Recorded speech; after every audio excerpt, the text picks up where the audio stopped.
धर्मेंद्र प्रधान का इस्तीफा आ गया है। कॉकरोचेस का प्रोटेस्ट खत्म हो गया, लेकिन अभी भी दंगे किए जा रहे हैं। कौन है वो लोग जो अभी भी स्टूडेंट्स की आड़ में दंगे कर रहे हैं? क्या डील हुई है दोनों के बीच में, सीजेपी और सरकार के बीच में? स्टूडेंट्स की कौन कौन सी मांग थी जिनको मान लिया गया है, और क्यों माना गया है? क्यों रेजिग्नेशन दिया धर्मेंद्र प्रधान ने? इसके पीछे के जो इंपॉर्टेंट पहलू है ना, मैं आपको बताऊंगा। अगर आप इस बात से दुखी हैं कि सरकार झुक गई है प्रोटेस्टर के सामने, तो ये वीडियो आपके लिए। आपको सारे सवालों के जवाब मिल जाएंगे। एक एक कारण मेरे पास है जो मैं आपको डिटेल में बताने वाला हूं, और क्या डॉक्यूमेंट्स दिखाए गए आज के दिन जो स्पोक्स पर्सन गए थे सीजेपी के उनको, और उसके बाद उनको हाँ भरनी पड़ी ये प्रोटेस्ट खत्म करने के लिए। डिटेल में मैं आपको बात बताने वाला हूं। इस वीडियो को सब लोगों के साथ शेयर करना, क्योंकि जो भी लोग बीजेपी के इस निर्णय से दुखी हैं उन लोगों तक ये जानकारी जानी चाहिए, ताकि उनको पता चल सके कि राष्ट्र हित में कैसे ये फैसला लिया गया है। एक छोटा सा सवाल बस आप लोगों से है, क्या आपको लगता है कि केजरीवाल, राहुल गांधी, अखिलेश यादव, ये सारे लोग देश विरोधी कामों में मिले हुए हैं और ये जोर सोरोस के कहने पर काम करते हैं? कमेंट सेक्शन में जरूर बताइएगा, और इस वीडियो को शेयर जरूर करना। तो स्टार्ट करते हैं आज की वीडियो। सबसे पहले मैं आपको बताऊंगा कि कौन कौन लोग थे जो अभी घात लगाए बैठे थे और इन्होंने कल के लिए तैयारी कर रखी थी, यानी कि 26 जुलाई को कहां कहां पे विरोध प्रदर्शन होने वाला है और कहां कहां पे लोगों की मौत तक होने की जानकारी इंटेलिजेंस ब्यूरो को मिली थी कि क्या क्या वहां पे प्लानिंग की जा रही है। भाई कुछ स्टूडेंट्सों को तो जिंदा जलाने की भी बातें की जा रही थी। आप सोचिए किस हद तक ये लोग गिर सकते हैं। कहां कहां प्रदर्शन की तैयारी की गई थी, और मैं बताता हूं। आप लोगों ने देखा था बिहार का, ऑलरेडी आपने सीन देख लिया, वहां पे प्रदर्शन हो ही रहा था। लेकिन इसमें एक मुख्य जो चंद्रशेखर रावण जिसे कहते हैं, उस बंदे ने लखनऊ में क्या नाम था इसका, इको गार्डन पार्क में भाई बहुत ज्यादा भीड़ जुटा रखी थी। कल का प्लान था वहां से उत्तर प्रदेश में बहुत बुरा हाल होने वाला था। वहां पे आप सोच रहे होंगे वहां तो योगी जी देख लेते, लेकिन अगर वहां पे भी यही लाठीचार्ज होता, यही चीजें होती, तो और चीजें भड़क जाती। क्योंकि वहां पे भाई मुसलमानों की संख्या बहुत ज्यादा है, और यहां पे भी दिखाया था लोगों ने कि जो लोग भी भगवा पहन के आ रहे थे सीजेपी के प्रोटेस्ट में, उनके ऊपर मुसलमान हमला कर रहे थे। तो वहां पे बहुत बुरा काम हो जाता अगर यूपी में ये चीज हो जाती। तो जैसे ही वहां पे भाषण दे रहा था ये चंद्रशेखर, एकदम से खबर आ गई कि धर्मेंद्र प्रधान ने इस्तीफा दे दिया। लोग वहीं पे नाचने लगे, स्टूडेंट्स जो थे, और वहां से चलना शुरू कर दिया उन लोगों ने। तो यूपी में वोट बटोरने की जो चीजें चल रही थी योगी को हटाने के लिए, वो यहाँ पे पूर्ण विराम लग गया है उसका। अखिलेश यादव को झटका लगा, केजरीवाल को झटका लगा, राहुल गांधी को, सबको लगा है। मैं आपको एक थोड़ा सा पीछे लेके चलता हूँ और आपको बताता हूँ चीजें शुरू कहां से हुई थी। आपको पता होगा बिहार, राजस्थान, हरियाणा, पंजाब, महाराष्ट्र, हर जगह पे बीजेपी की सरकार बनी थी। अभी रिसेंटली जो इलेक्शन हुए थे असम में भी, वहां पे बहुत बुरा झटका लगा था विपक्ष को। तो इससे विपक्ष को एक ताकत मिल गई थी, सारे लोग इकट्ठे होके आ गए थे। और अब केजरीवाल को भी पता था पंजाब में उसकी भी जाने वाली है। आपको मैं याद दिला दूं, अभी ममता बनर्जी ने कहा था कि दिल्ली में से हम नरेंद्र मोदी को उखाड़ फेंकेंगे, बीजेपी को उखाड़ फेंकेंगे। राहुल गांधी ने कहा था पीएम मोदी जाने वाले हैं, इनको उखाड़ फेंकेंगे। आरजेडी वहां पे इन्होंने तू तड़ाक करके मोदी जी से बात की थी। आम आदमी पार्टी के जो केजरीवाल, उन्होंने कहा था जब नेपाल और बांग्लादेश के जनजी कर सकते तो हमारे देश के जनजी क्यों नहीं कर सकते। ये सब लोग घात लगाए हुए बैठे हुए थे, और एक इस कॉज के लिए कि बस मोदी को किसी तरह हटा दे, क्योंकि वोटों से मोदी नहीं हट रहे थे। मैंने आपको कल की वीडियो में एक बात बोली थी, अगर आप ये दिखाएंगे ना कि हाँ हम मोदी से डिसअपॉइंटेड हुए हैं इस चीज की वजह से, तो भाई यही वो लोग चाहते हैं। अपना मनोबल बनाए रखिए। अगर आप मोदी के सपोर्टर हैं तो मैं किसी को पुश नहीं करूंगा, क्यों, वो मैं आगे आपको बताने वाला हूं। ये चीजें तो मैंने आपको बता दी, कौन कौन सी पार्टियां थी, कौन कौन से लोग अभी बैठे हुए थे। पुणे, नासिक में उद्धव और ये शरद पवार ये घात लगाए बैठे हुए थे।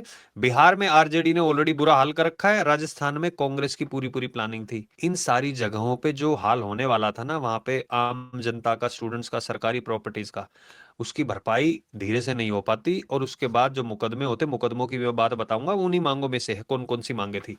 लेकिन जो मेन रीजन थे किन की वजह से किया गया, देखो अब बहुत सारी वीडियो सर्कुलेट हो रही है जिसमें आपने देखा होगा पुलिस वालों को, जवान है उन लोगों को भी मारा जा रहा था। भीड़ अनियंत्रित हो रही थी, और उस भीड़ में ऐसे लोग शामिल थे जो नहीं चाहते थे पीसफुली प्रोटेस्ट हो। पीसफुली प्रोटेस्ट में कोई दिक्कत नहीं है भाई, यहाँ पे जो दंगा करेंगे ना प्रोटेस्ट की आड़ में, उनको सबक सिखाया जाना जरूरी है।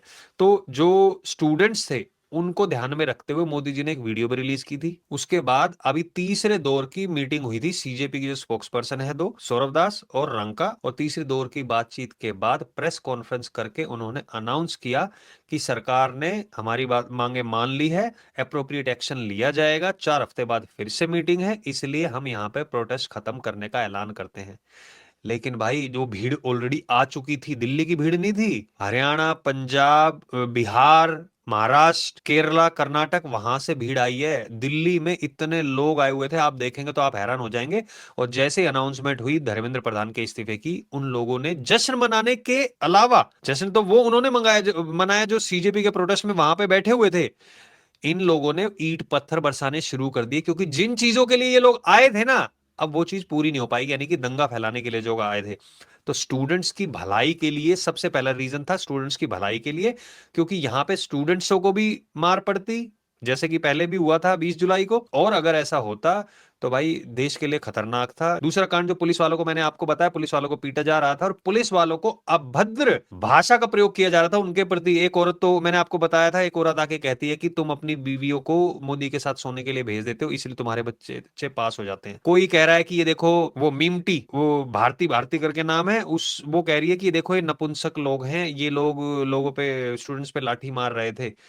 ऐसे ऐसे शब्दों का इस्तेमाल किया जा रहा है। एक बंदा वहां पे खड़ा हुआ है माइक लेके, कह रहा है कि आप तो वैसे लग रहे हैं जैसे इंग्लैंड में वो लोग खड़े रहते हैं ना, उनके अंग्रेजों के वो सिपाही, वैसे खड़े हुए, आज कुछ करेंगे क्या आप? उनका मजाक उड़ा रहे हैं और वो कुछ नहीं कर पा रहे हैं। कैमरे से वहां पे हर जगह पे, यहाँ पे पुलिस वालों की, फोर्सेस की जो बेइज्जती हो रही थी, जो उनको सहना पड़ रहा था, वो दूसरी चीज थी। और एक्शन क्यों नहीं ले पा रहे थे? इसलिए क्योंकि वो स्टूडेंट्सों की आड़ में कर रहे थे। भाई छोटे छोटे बच्चों को लेके आ गए वहां पे कि अगर पुलिस लाठीचार्ज करेगी तो उनको विक्टिम बना लेगा। लेकिन बहुत इंपॉर्टेंट था स्टूडेंट्स, पुलिस पर्सनल की इज्जत के लिए। तीसरा, उमर खालिद और वो गैंग जो वहां पे आ रही थी ना, अपने मंसूबों के लिए ऐसे नारे लगा रही थी, देश विरोधी और अलग टाइप के वहां पे जो नारे लग रहे थे, उनको रोकने के लिए बहुत ज्यादा जरूरी था, क्योंकि पाकिस्तान से करीबन 10 से 20 हजार हैंडल थे जो फेक वीडियो बना बना के भारत के मंत्रियों के और लोगों के साथ शेयर कर रहे थे, जिसमें वो मंत्री कह रहे हैं कि भाई स्टूडेंट्सों को हम नहीं छोड़ेंगे। ये पुलिस ने इतने सारे अकाउंट्स ब्लॉक किए, लेकिन वो उतनी तेजी से, डबल तेजी से वो लोग और अकाउंट बढ़ा के और फिर वो चीजें शेयर कर रहे थे। तो सोशल मीडिया आज के टाइम पे बहुत ज्यादा खतरनाक है। किसी भी चीज को, और चाहे चुनाव हो, चाहे युद्ध हो, चाहे ये प्रोटेस्ट हो, उसमें ये बहुत एक वेपन का काम करते हैं। ये होता है सहयोग के लिए कि अच्छी चीजें फैलाई जाए, लेकिन ये वेपन का काम करते हैं। तो उन गैंग को रोकने के लिए हिंदू रिलीजन को कैसे कैसे गालियां बकी जा रही थी। वो कहते हैं सीता का पति नीता के पति को के लिए काम कर रहा है। वो देखो, 2 कौड़ी का कुणाल कामरा, वो कह रहा है, कोई आके वहां पे कह रहे हैं कि अबे भैया हिंदुओं में मंदिर बंद कर दिए लेकिन मस्जिद खुली रही, हम तो मस्जिद में जाके रहे। एक बंदा आके कहता है मैं कभी मंदिर के अंदर नहीं जाऊंगा। तो वो हिंदू धर्म को गलत दिखाने के लिए वो भी की चीजें की जा रही थी। और एक और, जो भी जिसने गलती से भी कुछ पहना हुआ ना, गमछा भी लिया हुआ है भगवा कलर का, उसकी पिटाई की जा रही थी। कई लोगों की लिंचिंग होते होते बची है, वो मौत के मुंह से बाहर निकल के आए हैं, ये सारी चीजों को रोकने के लिए। और एक सबसे इंपॉर्टेंट कारण, ये चीजें तो हो गई कि ठीक है ये तो करनी थी, लेकिन जिसके पीछे पूरी दुनिया की नजर टिकी हुई है। दुनिया, मैंने क्यों कहा है दुनिया, इसलिए कहा क्योंकि विदेशों से जो फंडिंग आती है, FCRA, foreign contribution regulation act, जो अभी मानसून सत्र चल रहा है उसमें इसको पास कराया जाना है। उसमें जो अमेंडमेंट है उसके अनुसार अब जो भी बाहर से पैसा आएगा वो दिल्ली के SBI जो बैंक होगा उसके थ्रू वहां पे अकाउंट होना चाहिए। सारा एक एक पैसे की मॉनिटरिंग की जाएगी। आप सोचेंगे यार मॉनिटरिंग क्यों? अरे भैया, अगर आप लीगल तरीके से पैसे भेज रहे हो, मॉनिटरिंग करने में क्यों दिक्कत है? वो पैसा देश विरोधी ताकतों यूज कर रही थी देश में दंगा फैलाने के लिए, कन्वर्जन के लिए, इन चीजों में पैसा इस्तेमाल किया जा रहा था। इसलिए स्टूडेंट्स की तो ये जीत है, धर्मेंद्र प्रधान का इस्तीफा और मांगे मान ली, लेकिन डीप स्टेट और अमेरिका की इसमें बहुत बड़ी आज हार हुई है। और मोदी सरकार की क्या जीत हुई है ये भी मैं आपको बताऊंगा, क्योंकि जब ये सारी चीजें की जा रही थी, ऐसे ऐसे ग्रुप यहां पे थे। अब इन लोगों का निपटारा, पहले मैं आपको निपटारा बता देता हूं, निपटारा किया जाएगा और उसके बाद डील की बातों पे भी आएंगे हम। जो कह रहे थे सीता का पति, जो वो कुणाल कामरा, ऐसे लोगों की पहचान हो गई इस प्रोटेस्ट से। कह रहे हैं क्या हासिल हुआ, सुनिए। जो ओवरसीज फंडिंग हुई है इस प्रोटेस्ट के दौरान, वो डिजिटल होती है भाई, वो सारी उसकी डिटेल खंगाली जाएगी। जो भी सोशल मीडिया कैंपेन चलाए जा रहे थे ना गलत तरीके से, इलीगल चीजों के ऊपर, वो सोशल मीडिया जो मार्केटिंग कंपनी है उनकी अब खैर नहीं है। और मोदी को गाली जो लोग दे रहे थे, चाहे वो लड़कियों को आगे किया जा रहा था। भाई स्टूडेंट से के ऊपर से लिए जाएंगे केस वापस, लेकिन जो गाली दे रहे हैं ना उसका कोई इलाज नहीं है, क्योंकि तुम प्रोटेस्ट करने आए हो। अगर प्रोटेस्ट के दौरान तुम पे एफआईआर हुई है, कोई दिक्कत नहीं है, उसको वापस लेगी सरकार जैसे कि प्रॉमिस किया। लेकिन जो सामने कैमरे के सामने गाली दे रहे हैं ना मोदी को, उनको नहीं बख्शा जाएगा। वो चाहे कुछ भी कर ले, उनको तो मैं कह रहा हूं जेल में डाल के रखो पूरी पूरी उम्र। इसलिए नहीं कि मोदी को कैसे गाली दे दी, इसलिए कि देश के प्रधानमंत्री को गाली देने का क्या मतलब है भाई। और जो भगवा पहन के जा रहे थे उनको ही मार रहे थे। तो सबका हिसाब अब होना तय है, और जो मांगे मानी गई हैं उसकी मैं डिटेल में बता देता हूं। सबसे पहले तो धर्मेंद्र प्रधान का इस्तीफा की बात मांग की गई थी, उन्होंने रिजाइन कर दिया है। दूसरी, इन्होंने बोला था कि भाई 1-1 करोड़ रुपए कंपनसेशन के दिए जाने चाहिए जो भी स्टूडेंट्स जिन्होंने आत्महत्या की है नीट के पेपर लीक के कारण। मैंने आपको कल भी बताई थी ये बात। 1 करोड़ का जो मुआवजा मांग रहे हैं, वो 1 करोड़ का मुआवजा सरकार नहीं देगी। मुझे जहां तक लगता है, मैं गलत भी हो सकता हूं, लेकिन मुझे पूरा पूरा पता है, क्योंकि इससे गलत मैसेज जाएगा।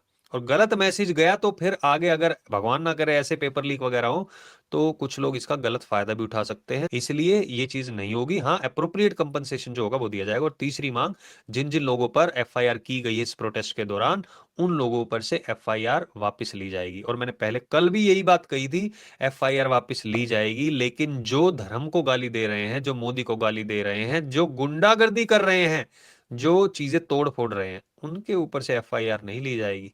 इसलिए सीजेपी ने भी कहा है जो 15-20 एफआईआर की गई हैं उनको वापस लिया जाए। 15-20 इसलिए कहा है क्योंकि जो उसके अलावा जो एफआईआर्स हैं, वो एफआईआर्स उन लोगों पर है जो लोग वहां पर गुंडागर्दी कर रहे थे, जो लोग वहां पे माहौल बिगाड़ने के लिए आए थे। अब मैं आपको बताता हूं कि रिपोर्ट क्या है। देखो, रिपोर्ट जो पेश की गई थी, मतलब जो दिखाई गई उन दो लोगों को जो सीजेपी वाले गए थे, उनको साफ साफ बताया गया था इंटेलिजेंस ब्यूरो की तरफ से हमारे पास साफ साफ ये चीज आई है, देश का माहौल बिगाड़ने का, कई लोगों की हत्याएं करने का, देश को जलाने का पूरा पूरा प्लान है। अब आप लोगों पे हम छोड़ते हैं कि भाई हम तो ये मांगे मान रहे हैं आपकी सारी, क्योंकि हमें देश की चिंता है, आप लोगों पे छोड़ते हैं अब आप प्रोटेस्ट खत्म करते हैं नहीं, कि आपको देश की चिंता है या नहीं। बोल डाल दी उनके पाले में, ताकि वो कुछ ऐसा ना कह सके नहीं अभी हमें तो ये चाहिए ये चाहिए। उन्होंने अभी बोल दिया है एक मांग पूरी होते ही अब बाकी मांगे धीरे धीरे करके पूरी की जाएंगी। वो दोनों जो अभी मैंने बताई है, 4 हफ्ते का समय है, दोबारा मुलाकात होगी। लेकिन जब तक अब इन्होंने अपना प्रोटेस्ट खत्म कर दिया है। देखो, आपको पता होगा उड़ी में भी ये बात कही गई थी कि वहां पे भी इंटेलिजेंस ब्यूरो ने कुछ जानकारी दी थी, सही से यूटिलाइज नहीं किया गया। इस तरीके की बातें आई थी, आई डोंट नो कितनी सच्चाई थी, लेकिन सरकार इस बार वो गलती नहीं दोहराना चाहती थी। जो जानकारी इंटेलिजेंस ब्यूरो ने दी थी उसका सही इस्तेमाल करके और फिर बोल उनके पाले में डाली गई। और अभी आज पता है क्या होना था, जो परमानेंट जो ब्लॉकर लगाए जा रहे थे, फेंसिंग की जा रही थी जंतर मंतर के आसपास ताकि लोग अंदर ना घुसे, लेकिन फिर भी भीड़ आ रही थी। तो जो जानकारी आई आईबी की, उसके अनुसार यही किया गया कि भाई पहले मांग मान लेते हैं, अगर उसके बावजूद भी ये लोग नहीं मानते हैं तो आज इन लोगों का हिसाब होना था, और उसके बाद लाठीचार्ज होती, जो भी होता उसके जिम्मेदार, किसी को भी अगर कुछ होता तो सीजेपी जिम्मेदार होती। और इसलिए जिम्मेदारी से पीछे हाथ खींचने के लिए सौरव दास और रंका ने बोल दिया कि भाई ठीक है, हम प्रोटेस्ट यहां पर खत्म कर रहे हैं।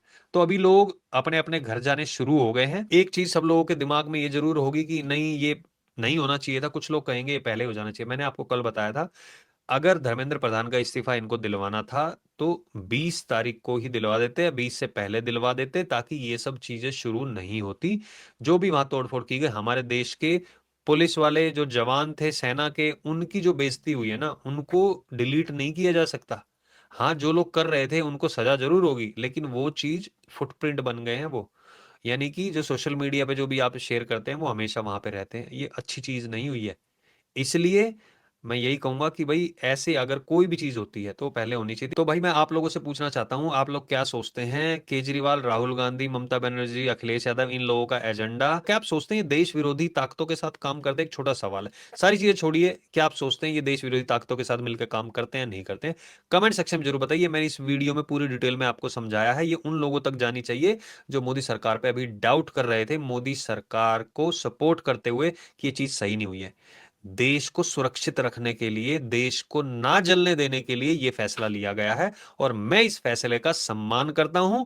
सारी मांगे जो भी मांगी गई हैं, स्टूडेंट्स की मांगे मानी गई हैं, जो अराजक तत्व थे उनकी कोई चीजें नहीं मानी गई हैं। तो इसलिए ये चीज मान के सरकार ने अच्छा काम किया है। आप लोग ये ना सोचे कि भाई ऐसे झुक के तो कुछ भी करवा लेंगे, नहीं। हर बंदे का टाइम होता है, अभी ये उनका टाइम था, आगे से इतनी बड़ी कुछ चीज होगी नहीं। खुशी मनाइए आप कि यूपी का इलेक्शन में जो चीजें होने वाली थी अब वो नहीं होंगी, यहीं पर रोक दिया गया है। योगी सरकार आ रही है। और अगर आप भी यही सोचते हैं तो कमेंट सेक्शन में लिख के इस वीडियो को शेयर जरूर करना। बहुत बहुत धन्यवाद इस वीडियो को देखने के लिए। हमारे चैनल को सब्सक्राइब करें, फॉलो करें। बहुत बहुत धन्यवाद देखने के लिए। जय हिंद, जय भारत।